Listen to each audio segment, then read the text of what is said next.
아침에 호텔에서 조식을 먹다가 요시토모 나라 작가를 본 거예요. 또 안 물어볼 수가 없잖아요. 심장이 너무 두근두근 뛰어가지고 제가 강연 말미에 질의응답 시간이 있었고 저도 질문을 했고 강연 너무 잘 들었습니다. 안녕하세요, 이세라입니다. 제주에서의 마지막 밤입니다.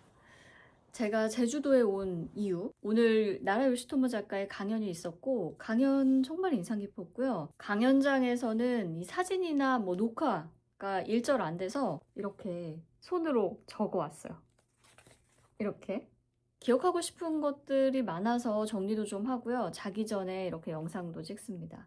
저는 지금보다 돈이 많다면 지금보다 조금 많으면 안 되고요. 되게 많아야 되긴 해요. 그렇다면 어떤 작가 작품을 사고 싶냐라고 누가 물어보면은 나라 요시토모를 들곤 했어요. 그만큼 제가 너무 좋아하는 작가이기 때문에 또 안 올 수가 없었죠. 강연은 제주 도립미술관에서 열렸는데 지금 제주 도립미술관에서 아오모리현 미술관이랑 같이 해서 국제교류전 전시를 열고 있어요. 제주랑 아오모리현이 자매결연을 맺은 지가 올해가 딱 10주년이 되는 해라고 하더라고요. 그래서 그 기념으로 전시가 열리는 거고, 나라 요시토모 같은 경우는 아오모리현을 대표하는 뭐 세계적인 작가이기 때문에 강연자로 오게 된 거죠. 강연의 제목이 독특했어요. 아티스트는 자유로운 마음을 유지하기 위한 하나의 선택일 뿐 직업은 아닙니다. 저의 경우에는. 강연을 다 듣고 나니까 이것 이외에 더 좋은 제목은 있을 수 없겠다. 강연만 정말 잘 지었다. 강연 내내 느꼈던 거는 이 자유라는 게 이 작가에게 너무나 중요한 삶의 조건이구나 하는 거였어요. 그러니까 작가가 되기 위해서 혹은 작가로 살아가기 위해서 자유를 유지해야 된다거나 자유를 추구해야 된다거나 이게 아니고요. 자유가 있고 그 다음에 그 외적인 것들, 다른 것들이 막 있는 거예요. 나라 요시토모는 어시스트를 쓰지 않고 모든 작업을 혼자 한다고 해요. 이것도 좀 신기했거든요. 나라 요시토모 정도 되면은 어시스트를 둘만 하고 그러는 이유가 뭐냐면요. 어시를 쓰면 자기 자유가 없어지고 계속 일만 해야 될 것 같아서. 강연 말미에 질의응답 시간이 있었고 저도 질문을 했거든요. 강연 너무 잘 들었습니다. 생각해보면 작가님 그림은 너무나 유명한데 작가님에 대한 개인적인 이야기들은 많이 알 수 있는 루트가 없어서 오늘 시간이 더 귀했는데요. 요즘은 평소에 어떤 일을 가장 많이 시간을 할애하시는지 궁금하고 뭐를 할 때 가장 즐거우신지 또 궁금합니다. 사실 이게 별 질문이 아니었는데 작가님이 너무 길게 답변을 해주시는 거예요. 손으로 제가 답변을 적어서 놓친 내용이 아마 있을 텐데 주된 내용은 뭐 그런 거였어요. 자기가 대작을 1년에 한 두세 개 정도 한대요. 그렇게 많이 하는 거는 아닌 거죠. 무리해서 그리고 싶지 않아서. 그림을 많이 그리면 돈도 많이 벌고 사람들이 많이 좋아도 해주겠지만 그럼 나는 행복한가? 라는 생각이 든다는 거예요. 그림 그리는 것보다 내가 더 좋아하는 다른 게 있지 않을까? 이런 생각한대요. 그림을 그리기 위해서 태어난 것이 아니고 얼마 안 있다가 자기가 죽는다라고 생각을 해보면 뭐를 하고 싶냐? 그림 그리는 거는 아니고 옛날 친구들을 찾아가서 추억을 나누고 싶다는 거예요. 참 그 지나간 시간? 옛것에 대한 향수나 추억이나 애정이 깊은 사람이라고 생각을 했는데 강연을 진행하는 방식도 좀 독특했던 게 아주 옛날 사진부터 보여주는 거예요. 심지어 자기가 태어나기 전 가족 사진부터 보여주더라고요. 그러다가 점점씩 이제 시간이 지나면서 자기가 최근에 직접 찍은 사진들, 그러니까 찍힌 사진은 물론이고 자기가 직접 찍은 사진들도 보여줬어요. 아이폰으로 그냥 툭툭 찍은 사진들. 그럼 그림 안 그리고 뭐 하냐? 제가 뭐 할 때 가장 행복하냐라고 물어봤잖아요. 돌아다닌대요. 국내외 여행을 정말 좋아하시더라고요. 그 과정에서 여행 중에 맥락 없이 어떤 목적도 없이 찍은 사진들이 참 많이 있는 거예요. 이 강연이 특이했던 건 뭐냐면요. 작가와의 대화잖아요. 미술가와의 대화인데 작가가 자기 미술에 대한 이야기를 거의 하지 않더라고요. 보통 작가 강연을 가면 특히 입지가 어느 정도 그 확고한 거장들의 강연들일수록 내가 왜 이런 작품을 하게 됐고 그리고 미술이라는 게 나에게 얼마나 중요한지 어떤 의미인지 뭐 이런 이야기들이 나오기 마련인데 나라 요시토모는 그런 말을 안 하는 거예요. 하기는 했어요. 미술은 나에게 전부가 아니다. 여러분이 아는 작가 나라 요시토모는 내 인생에서 한 3분의 1 정도를 차지할 뿐이다. 나라 요시토모는 1959년생이에요. 연세가 꽤 있는 거죠. 어린 시절부터 그림을 굉장히 잘 그리고요. 재능이 있었다고 해요. 고등학교 때 그렸던 그림을 보여줬는데 진짜 잘 그리긴 하더라고요. 본인 스스로도 그거는 선천적인 재능에 가까웠던 것 같다라고 이야기를 하고, 근데 이런 재능은 노력해서 얻은 게 아니기 때문에 아주 쉽게 아주 간단히 버리기도 한다라는 말이 좀 인상 깊었거든요. 요시토모 같은 경우는 미대에 입학을 하는데 미술가가 되고 싶다라는 생각보다는 살던 곳을 떠나서 대학 생활을 하고 싶었대요. 뭐 다른 과목 성적이나 뭐 이런 것들을 보면 대학에 가기가 조금 어렵고 이러니까 미대는 가능하지 않겠나 해가지고 미술 쪽을 한 거예요. 미대에 막상 들어가고 난 다음에 가서 학교 생활을 하다 보니까는 얘네들은 집에 가서도 그림 그리는 애들인 거예요. 나라 요시토모랑 다른 거예요. 그 안에서 자기가 정말 보잘것없다라는 생각을 했대요. 이런 상황에서 여러분이라면 어떤 선택을 하실 것 같으세요? 첫째는 더 열심히 뭔가 노력해가지고 내가 걔네들을 따라잡는다. 뭐 이런 방법이 있을 것 같고, 둘째는 아예 다른 길을 찾는다. 나라 요시토모는 둘 다 아니었던 것 같아요. 부모님이 이제 다음 학기에 학비를 보내주니까 그걸로 곧장 유럽행 그 비행기 표를 사요. 부모님한테는 물론 말도 안 하고요. 파키스탄을 경유해서 유럽을 몇 달 동안 여행을 합니다. 그래서 그렇게 몇 달 동안 여행을 하다 돌아오니까는 이제 진짜로 학비가 없잖아요. 등록을 해야 되는데 다 돈을 다 써서. 그러니까는 1년 반 만에 그 학교를 중퇴를 해요. 첫 번째 학교를 그렇게 그만두고 아이츠 현립대학 미대에 역시 재입학을 해요. 현립대학이니까 이게 국립이었잖아요. 학비가 싼 거예요.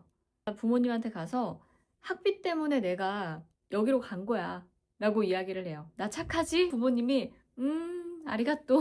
그렇게 두 번째로 미대에 들어갔는데 자기 안에서 이미 대학에 다니고 있는데 진짜 대학에 가고 싶다라는 생각이 또 스물스물 올라왔대요.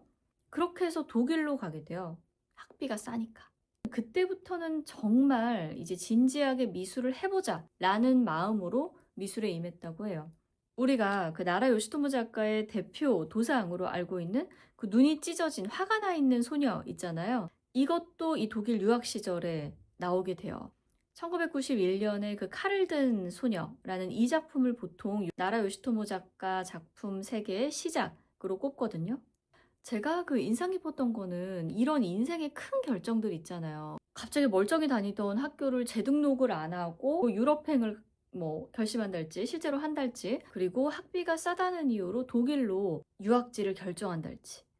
남들이라면은 정말 고심하고 주변의 의견을 다 물어보고 아주 신중하게 결정했을 이런 인생의 어떤 큰 결정들을 나라 요시토모 작가는 좀 가볍게 툭툭 하는 것 같더라고요. 그냥 저질러 버리는 거죠. 여기에는 그 몇 가지 이유들이 있을 것 같은데, 강연 중에 스스로 이야기를 했던 거는 굉장히 긍정적이고 낙천적인 성격이래요. 어쨌든 내일이 더 나을 거야 라는 생각으로 살아간다고 해요. 고도 경제 성장기에 태어나고 나고 자란 세대여서 자기가 그런 것 같다라고도 이야기를 하던데, 저는 그런 이유도 있겠지만 그런 것보다도 자기 스스로가 납득이 되어야지만 움직이는 사람이라는 느낌을 받았거든요. 그러니까 첫 번째 미대에 들어가서 주변에서 아무리 뭐 잘난 아이들이 많고 뭐 이렇다고 해서 그게 자괴감에 빠져가지고 내가 미술을 나도 열심히 해야지, 얘네들이랑 경쟁해야지, 지금 이런 게 아니고 자기가 정말 보잘것없고 좀 한심하게 느껴졌는데, 그 보잘것없음, 그 한심함이라는 감정이 내가 남들보다 뭘 못해서 오는 감정이 아니고 얘네들은 다 뭔가 이유가 있는 거예요. 자기가 정말 하고 싶어서 여기에 온 거예요. 그런 느낌을 받은 거죠. 그러니까는 뭐 집에 가서도 그림 그리는 애들이었다라고 표현을 하는 건데, 근데 자기는 그렇지가 않잖아요. 이거를 정말 내가 열심히 해야지 라는 생각으로 미대에 온 게 아니라는 거죠. 그거를 깨닫는 순간 이 사람이, 그러면 나는 뭐를 할 때 즐거운 사람이고 뭐를 해야 되지? 라는 고민부터 시작을 했을 거라고 생각해요. 그러다 보니까 재등록을 하는 대신에 떠나는 것으로 결론이 나는 것이죠. 자기를 찾아야 되니까. 자기 스스로 답을 구해야 되니까. 질의응답 시간에 이 관객분들이 참 중요한 질문들을 많이 해주셔서 나라 요시토모 작가를 이해하는데 도움이 되는 이야기들이 참 많이 나왔거든요. 이게 첫 질문이었는데 어떤 분이 자기는 그림을 처음 보고 이 작가가 당연히 여자일 거라고 생각을 했대요. 왜 이런 소녀 캐릭터를 작업의 핵심으로 삼게 됐는지 궁금하다라고 하니까 작가가 왜인지 그 이유는 잘 모르겠지만 분명한 거는 그거는 소녀를 그린 게 아니고 나 자신을 그린 거다. 단 한 번도 타인을 그린다라고 생각해 본 적이 없다. 나라 요시토모의 말에 따르면 이 소녀 캐릭터가 처음 등장했을 때 그때만 해도 자기처럼 그리는 사람은 아무도 없었다라는 거예요. 그게 너무나 기뻤대요. 이 말이랑 이 소녀는 결국은 나를 그린 거다. 단 한 번도 타인을 그린다고 생각해 본 적이 없다라고 하는 이 말이랑 좀 연결시켜 보면 결국 이 작가가 기뻤던 이유는 진짜로 자기 자신을 표현할 모습을 하나 찾은 거죠. 뭐 새로운 양식을 창안하고 그전까지는 없던 캐릭터를 만들어서 다른 사람들을 놀라게 하고 이런 데서 오는 기쁨이 아니었던 것 같아요. 두 번째는 저는 이 답변도 참 인상 깊었는데 미대생이라고 하는 한 참여자가 작가가 되는 과정에 있어서 내면의 흔들림 뭐 이런 것들을 이야기를 하면서 나 같은 미대생들을 위해서 조언해 줄 말이 없겠느냐라고 물어봤더니 딱 자르더라고요. 자기는 그 타인에게 조언을 하는 게 정말 어렵고 무엇보다 자기 스스로를 돌아보면 누군가에게 조언을 구한 적이 한 번도 없는 것 같다라는 거예요. 남에게 물어도 사실은 답이 안 나오는 경우가 많고 무엇보다 스스로 생각하고 100% 자율적으로 판단을 해야지 그래야지만 후회가 없다. 이런 말도 하더라고요. 물론 본인도 그 과거의 일을 돌아보면서 '아 이렇게 하면 좋지 않았을까?'라는 생각을 할 때도 있대요. 근데 '이렇게 하면 좋지 않았을까?'라고 생각을 하는 거랑 '이렇게 하면 어떨까요?' 혹은 '어떻게 해야 할까요?' 라고 묻는 것 사이에는 큰 차이가 있다라는 거죠. 그 태도의 차이는. 그 "남에게 먼저 조언을 구하는 것은 별로 좋지 않다."라는 이야기였어요. 그러면서 했던 말이 그게 뭐 미술이 됐든 뭐가 됐든 무언가를 그만두는 건 아주 간단하고 세상에는 다른 재밌는 게 참 많다. 고민하는 사람들을 보면 자기는 '그렇게 고민되면 그만두면 되지 않아?' 라는 생각을 한대요. 얼핏 들으면 '고민 많다는 사람한테 무슨 공감 능력 떨어지는 얘기야.' 라고 생각을 할 수도 있잖아요. 근데 제가 받은 인상은 그 학생에게 "지금보다 더 독립적이고 더 주체적이 되어야 된다."라고 말하는 조언 같기도 했어요. 나라 요시토모가 강연 때 두어 번 반복해서 한 말이 뭐냐면 자기는 하기 싫은 일도 일단 시작하면 누구보다 열심히 한대요. 정말 열심히 한대요. 열중과 열정. 이 두 가지가 기본 태도인데 그게 자기가 여기까지 온 이유인지도 모르겠다라는 이야기도 하더라고요. 저는 이 강연을 듣고 그 공감하는 포인트가 몇 개 있었는데 일단 첫째로는 인생에서 그 자유를 중요시하는 태도? 저도 삶에서는 자유가 너무 중요하다고 생각하는 편이거든요. 제가 정말 그 살고 싶지 않은 인생은 뭐냐면 나이가 들수록 더 자유로워지지 못하고 나를 속박하는 것들이 더 많아지는 인생이거든요. 그런 인생은 정말 최선을 다해서 피하고 싶어요. 근데 아이러니하게도 그 인생에서 나를 속박해 오는 것들은 나쁜 것들이 아니고요. 좋은 것들인 경우가 많아요. 예를 들면 돈, 사랑, 관계, 자식이라는 존재. 사람들이 다 좋은 것이라고 말하는 것들, 그런 것들이 나를 속박하는 경우가 많은 것 같아요. 그래서 살면 살수록 자유를 추구하는 게 더 어렵다라는 생각을 하거든요. 강연 초반에 나라 요시토모가 이런 말도 해요. 작가가 되고 나면은 그 작가들끼리 모이게 되면 미술 자체에 대한 이야기보다는 어떤 작품이 왜 팔렸는지, 시는 누굴 쓰는지, 뭐 이런 이야기들로 대화의 대부분을 채우는 경우가 많대요. 그런 이야기를 하는 사람들 틈에 있다 보면 '이렇게 살고 싶지 않다.'라는 생각을 한다는 거예요. 저는 그 '이렇게 살고 싶지 않다.'의 그 '이렇게' 내용보다도 이 사람이 어떻게 살고 싶은지를 계속 생각하는 사람이라는 게 참 좋아 보였어요. 살다 보면 어떻게 살아야 되는지를 더 고민하지 않게 되는 순간들이 또 오잖아요. 살던 대로 관성대로 또 살다 보면. 근데 나라 요시토모는 그런 사람이 아닌 것 같더라고요. 그림은 어쨌든 전부가 아니고 일부일 뿐이다, 자기 삶에서. 작가로서의 정체성도 마찬가지고 이런 이야기를 여러 차례 반복적으로 했는데 저는 이런 거 역시 자유를 추구하는 과정의 하나인 것 같아요.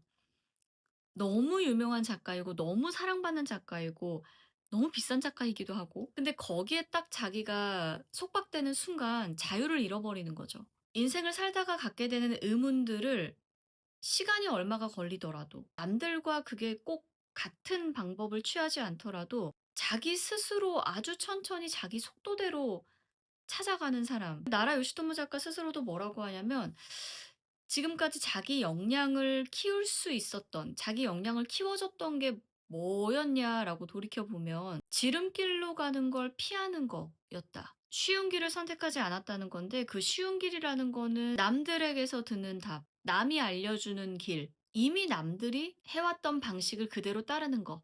뭐 이런 게 요시토모 나라 작가에게는 쉬운 길이자 지름길? 참 즐거운 시간이었고 무엇보다 올해 아오모리현에 꼭 가봐야겠다 결심을 했죠. 사과가 정말 유명하대요. 너무 맛있고. 더 자유롭게 많이 돌아다니고 보고 기록하자. 그런 삶을 올해도 오래 더 살아보자. 오늘 영상은 여기까지입니다, 여러분. 안녕.